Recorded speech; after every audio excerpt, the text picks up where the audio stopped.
Good morning student. हमारी जो last class थी उस लास्ट क्लास में बेटा हम किसके बारे में स्टडी कर रहे थे? हमारी जो लास्ट क्लास में हम लोग स्टडी कर रहे थे बहुलकों का वर्गीकरण। ठीक है, तो मैंने आपको उसमें दो टाइप्स बता दिए थे। पहला ये बताया था कि स्रोत के आधार पर मैंने बता दिया था कि स्रोत के आधार पर बहुलक कितने प्रकार के होते हैं, 3 प्रकार के होते हैं। ये मैंने आपको बताया था। पहला जो मैंने आपको बताया था वो बताया था प्राकृतिक बहुलक। कौन सा बताया था? प्राकृतिक बहुलक। दूसरा बताया था मैंने आपको संश्लेषित बहुलक। कौन सा? संश्लेषित बहुलक बताया था।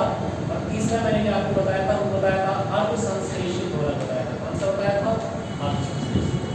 दूसरा फिर मैंने आपको बताया था वो बताया था संरचना के आधार पर। किसके आधार पर? संरचना के आधार पर। तो संरचना के आधार पर मैंने आपको बहुलक बताए थे। संरचना के आधार पर 3 प्रकार के बहुलक होते हैं। संरचना के आधार पर पहला जो बहुलक होता है संरचना के आधार पर उसे कहते हैं तो रेखीय बहुलक। कौन सा बहुलक? रेखीय। दूसरा हमारे पास आता है साकित बहुलक। ये मेरे पास था रेखीय बहुलक। दूसरा मेरे पास आएगा वो आएगा साकित बहुलक आएगा। और तीसरा मेरे पास आएगा वो आएगा त्रियक जालबद्ध बहुलक। कौन सा? त्रियक जालबद्ध बहुलक। त्रियक जालबद्ध बहुलक। यहाँ तक मैंने आपसे बात की। ठीक है, अब मेरा जो अगला टॉपिक है बेटा वो है कि एकलक इकाइयों के आधार पर। इसके आधार पर एकलक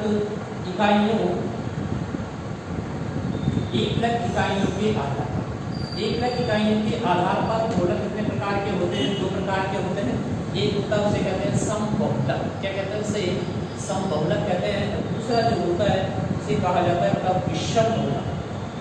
एक होता है उसे कहते हैं समबहुलक और दूसरा जो होता है उसे कहते हैं विषम बहुलक। ठीक है, समबहुलक और विषम बहुलक उनको कहा जाता है। ठीक है, सबसे पहले हम जो बात करेंगे वो हम आपसे बात करेंगे किस पे? समबहुलक की बात करेंगे। किसकी बात करेंगे? समबहुलक की बात होगी सबसे पहले। ठीक है, समबहुलक का मतलब होता है, ये देखिए मेरे पास आ गया समबहुलक। समबहुलक का मतलब होता है वे बहुलक जिनमें सभी एकलक इकाइयां समान उन्हें समबहुलक कहा जाता है। वे बहुलक जिनमें सारी एकलक इकाइयां समान हो उन बहुलकों को समबहुलक के नाम से जाना जाता है। वे बहुलक जिनमें सभी एकलक इकाइयां समान हो उन्हें समबहुलक कहते हैं। तो वे बहुलक जिनमें एकलक इकाइयां अलग अलग हो उन्हें विषम बहुलक कहा जाता है। ठीक है, तो अब मैं आपको डिटेल स्टडी करवा देता हूँ। क्या होता है समबहुलक, क्या होता है विषम।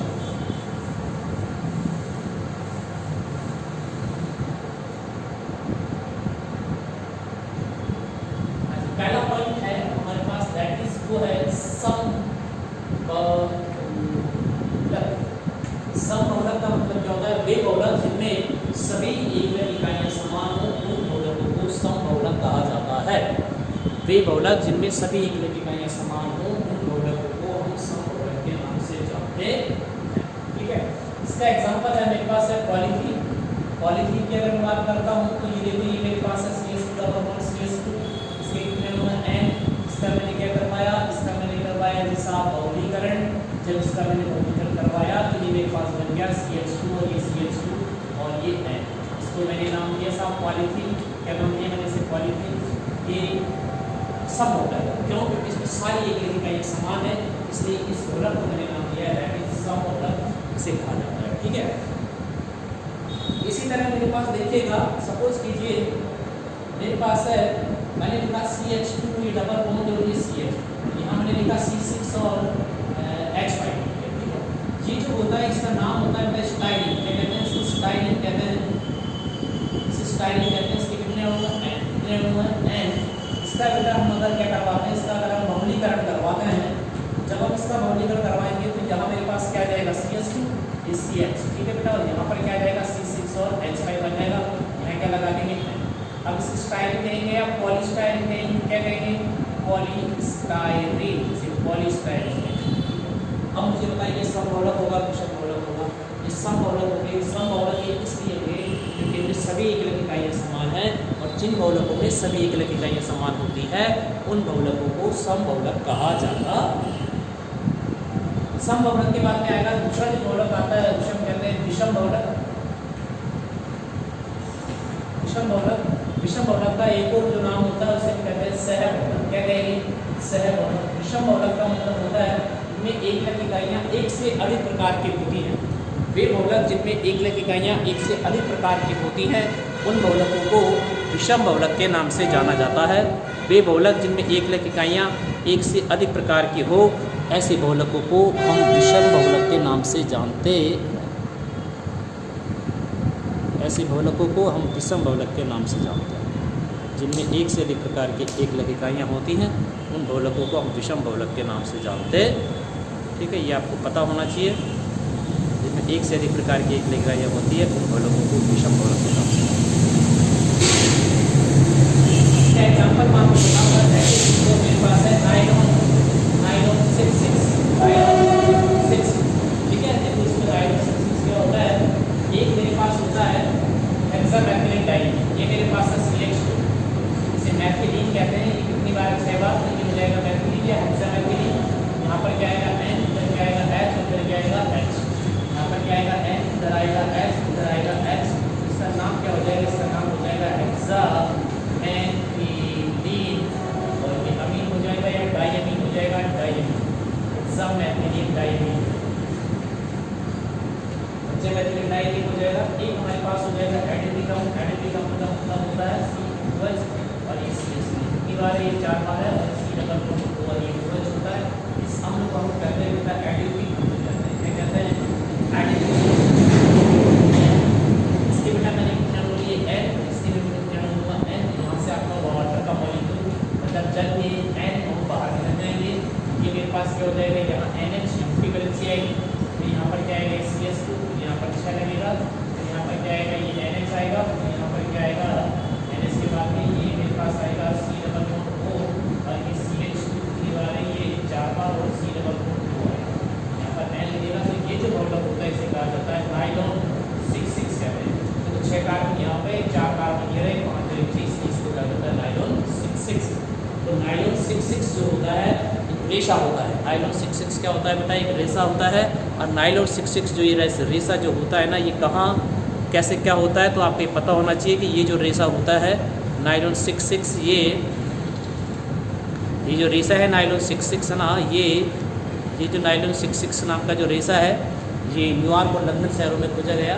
ठीक है, और इसमें 66 इसलिए लिखा जाता है क्योंकि इसमें 6 कार्बन होते हैं। ठीक है, तो ये सब बहुलक हो गया विषम। सब बहुलक विषम बहुलक के बाद में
वे बहुलक जो तापमान से प्रभावित होते हैं उन्हें ताप सुगुल्य बहुलक कहा जाता है। वे बहुलक जो तापमान से बहुत ज़्यादा प्रभावित होते हैं उन्हें ताप सुगुल्य बहुलक कहते हैं। इन्हें गर्म करने पर तो ये मुलायम हो जाते हैं और ठंडा करने पर ये वापस से कठोर हो जाते हैं। इस प्रकार के बहुलकों को ताप सुगुल्य बहुलक कहा जाता है। इन्हें रिसाइकिल होता है, रिसाइकिल का मतलब इनको दोबारा से यूज किया जा सकता है।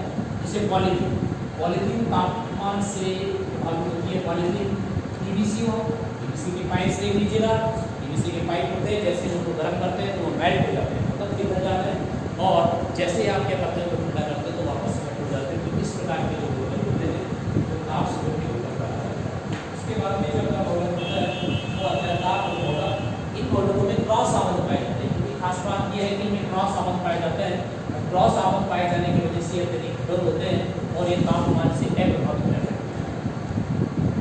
इन बहुलकों में क्रॉस आबंध पाए जाते हैं, क्रॉस आबंध पाए जाने के कारण ये तापमान से अप्रभावित रहते हैं और इसीलिए ये बहुलक क्या होते हैं, ये अत्यधिक कठोर होते हैं। ठीक है, इसीलिए ये बहुलक क्या होते हैं, ये अत्यधिक कठोर। ठीक है, इनके एग्जाम्पल अगर मैं लिखता हूँ तो इसका एग्जाम्पल मेरे पास आएगा अपना बेकेलाइट। बेकेलाइट इसी तरह का एग्जाम्पल है ना। और एक मेरे पास इसका एग्जाम्पल आता है, वो आता है melamine. Formaldehyde resin, melamine formaldehyde resin, melamine formaldehyde resin है तो इस तरह का है। ठीक है, तो ये भी आपको अच्छे से आने चाहिए। एक हमारे पास जो आता है वो आता है आणविक बलों के आधार पर। ठीक है, पांचवा जो पॉइंट आएगा मेरे पास वो आएगा बेटा, वो आएगा आणविक बलों के आधार पर। किसके आधार पर? आणविक बलों के आधार पर। तो आप देखेंगे आणविक बलों के आधार पर जो भगलक होगी ना वो कितने प्रकार के होंगे। तो आणविक बलों के आधार पर भगलक दो प्रकार के होते हैं। पहला जो होता है उसे कहते हैं प्रत्यास्थ भगलक। कौन सा भगलक? प्रत्यास्थ भगलक। और सेकंड जो होता है उसे लिखते हैं रेशा, लिखते हैं रेशा। प्रत्यास्थ भगलक के तो नाम से पता लग रहा है, प्रत्यास्थ भगलक का मतलब होता है वे भगलक जब प्रत्यास्थ का भगलक पाया जाता है, प्रत्यास्थ भगलक कहते हैं। ठीक है, ये रबड़ के एक पाया जाता है, इसमें पाया जाता है, ये रबड़ में पाया जाता है। ये तो आपको पता है रेशम बहुत सारे होते हैं, तो सीधा सीधा आपको यहाँ पर ये लिखना है आणविक बलों के आधार पर भगलक दो प्रकार के होंगे। एक मेरे पास आएगा प्रत्यास्थ भगलक। प्रत्यास्थ भगलक का मतलब होता है वे भगलक जिनमें प्रत्यास्थ का भगलक पाया जाता है उनको प्रत्यास्थ भगलक कहते हैं। ठीक है, रबड़ में सर्वाधिक प्रत्यास्थ का भगलक पाया जाता है। इनमें क्या होता है, इनकी जो एक इकाइयाँ होती हैं उनके मतलब दुर्बल वाटर वाल साधन पाए जाते हैं। जैसे इन पर फाइबर आरोपण किया जाता है तो इनकी लंबाई में चौड़ाई में चेंज आता है। इस तरह के भगलक को अपन क्या कहेंगे? दूसरा मेरे पास आता है रेशा। इनमें क्या होता है, इनमें ऊपर सैचुरेटेड कार्बन पाए जाते हैं, प्रकाश का गुण नहीं पाया जाता, क्योंकि ये रेशा आता है हमारे पास। एक और इसका जो वर्गीकरण है लास्ट वो मैं आपको बता देता हूँ।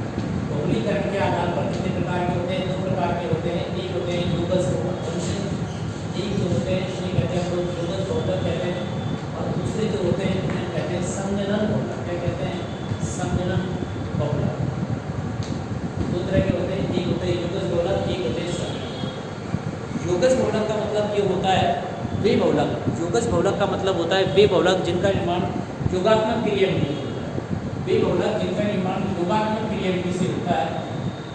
वे बहुलक जिनका निर्माण योगात्मक क्रियाविधि से होता है उन बहुलकों को हम कौन से बहुलक कहते हैं? योगज बहुलक कहते हैं। और जिनका निर्माण संघनन क्रियाविधि से होता है, कौन सी क्रियाविधि से? संघनन क्रियाविधि से होता है, उन बहुलकों को हम कौन से बहुलक कहते हैं? संघनन बहुलक कहते हैं। इनमें जल एल्कोहल आरओएच अमोनिया NH3 आदि अणुओं का निष्कासन होता है। ठीक है, और इनमें क्या योग होता है इसका एक एग्जांपल मैं बताता हूँ। यहाँ पर मैंने लिखा CF2 इसका नाम होता है साहब टेट्राफ्लोरोएथीन इसका नाम होता है। मैंने एटम ली, इसका मैंने बहुलीकरण करवाया तो ये मेरे पास क्या बन गया? CF2, ये मेरे पास क्या बन गया? CF2। यहाँ पर क्या जाएगा? इसका नाम क्या हो जाएगा? इसका नाम हो जाएगा पॉलीटेट्राफ्लोरोएथीन। पॉलीटेट्राफ्लोरोएथीन होता है। और इसी को हम क्या कहते हैं? टैफ्लोन। क्या कहते हैं इसी को? टैफ्लोन कहते हैं। ये नॉन स्टिक योगात्मक क्रियाविधि से बन रहा है। अणुओं के योग से अगर कोई बहुलक बनता है तो उस बहुलक को कहते हैं योगात्मक बहुलक। ठीक है ना। टेफ्लॉन की बात करते हैं। टेफ्लॉन जानते हो आप, टेफ्लॉन नॉन स्टिक के बर्तनों में यूज किया जाता है। तो बहुलीकरण की क्रियाविधि के आधार पर बहुलक जो होते हैं ना बेटा कितने प्रकार के होते हैं? 2 प्रकार के होते हैं बहुलीकरण की क्रियाविधि के आधार पर। पहला जो होता है उसे हम क्या कहते हैं? उसे कहेंगे योगात्मक बहुलक। और दूसरा जो होता है उसे हम कहेंगे संघनन बहुलक। योगात्मक बहुलक का मतलब होता है वे बहुलक जिनका निर्माण योगात्मक क्रियाविधि के द्वारा होता है उन्हें योगात्मक बहुलक कहते हैं। और संघनन बहुलक का मतलब होता है वे बहुलक जिनके निर्माण संघनन क्रियाविधि के द्वारा होता है उन्हें संघनन बहुलक कहते हैं। संघनन बहुलक कहते हैं। योगात्मक बहुलक में क्या होता है? अणु का योग होता है। और संघनन बहुलक जो होते हैं उनमें जल अणु का क्या होता है? निष्कासन। जल एक अणु का निष्कासन होता है। एल्कोहल के अणु का निष्कासन होता है। ठीक है, अमोनिया के अणु का निष्कासन होता है। टेफ्लॉन की बात करें, टेफ्लॉन जो होता है इसका उपयोग नॉन स्टिक के बर्तनों में होता है। टेफ्लॉन जो होता है इसका उपयोग नॉन स्टिक के बर्तनों में होता है। ये जो टेफ्लॉन होता है ये मतलब अक्रिय होता है। क्या होता है? ये अक्रिय होता है और ये 300 डिग्री सेल्सियस तापमान पर भी ये क्या रहता है, इसका कोई प्रभाव नहीं पड़ता। इसमें से सवाल ये पूछा जाता है कि सर वही टेट्राफ्लोरोएथेन जो होता है, टेट्राफ्लोरोएथेन का वर्गीकरण करवाया जाता है तो किसका निर्माण होता है? तो आपकी बोलिए पॉलीटेट्राफ्लोरोएथेन का निर्माण होता। अब ऐसे भी सवाल इसमें पूछा जाता है कई बार कि टेफ्लॉन की एक इकाई क्या होती है, तो आप इस कंडीशन में लिख सकते हो कि टेफ्लॉन की जो एक इकाई होती है वो टेट्राफ्लोरोएथेन होती। यहाँ तक बात करता है। ठीक है, नेक्स्ट ये हमारा बहुलकों का जो वर्गीकरण वाला जो टॉपिक है ये कंप्लीट हो गया। मैंने आपको इसमें बता दिया बहुलकों का वर्गीकरण किस किस प्रकार से कैसे कैसे किया जाता है, तो ये वर्गीकरण आपको अच्छे से क्लियर होना चाहिए। इसमें से जो सवाल पूछा जाता है एग्ज़ाम में वो सिर्फ मात्र ये सवाल पूछा जाता है एग्ज़ाम में कि भाई ये बहुलक है कि संरचना के आधार पर कितने प्रकार के बहुलक होते हैं, कोई 2 उदाहरण लिखो। स्रोत के आधार पर बहुलक कितने प्रकार के होते हैं, 2 उदाहरण लिखो। ठीक है, इस तरह के जो एग्जाम्पल्स हैं वो क्वेश्चन सब एग्ज़ाम में पूछे जाते हैं। ठीक है, और बाकी बातें फिर हम नेक्स्ट क्लास में करते हैं। Thank you.